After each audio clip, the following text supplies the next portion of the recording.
μου, τι κάνετε με αυτές τις σέλες, τις Enduro? Είναι πολύ σκληρές αυτές τις σέλες. Εγώ, ας πούμε, σε αυτό το δικό μου το μηχανάκι έχω βγάλει εντελώς το εργοστασιακό το σφουγγάρι, που είναι αυτό εδώ.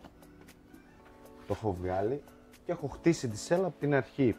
Έχω βάλει συγκεκριμένα κάτω μια χοντρή στρώση από σφουγγάρι, σκληρό, για να μην τερματίζει. Πάνω πιο μαλακό και πάνω τζέλ. Και μετά μια αντιολυσθητική δερματίνη. Αυτή είναι τώρα και μεταχειρισμένη. Αυτή η σέλα είναι περίπου 8 μηνών. Είναι μεταχειρισμένη καλά, δηλαδή έχει δουλευτεί. Και αντέχει τόσο πολύ, δηλαδή 8 μήνες και είναι έτσι όπως τη βλέπω?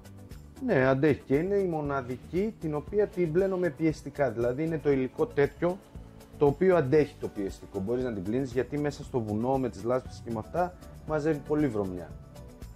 Και μετά από κάθε βόλτα την πλένουμε τη σέλα, δεν έχει πρόβλημα.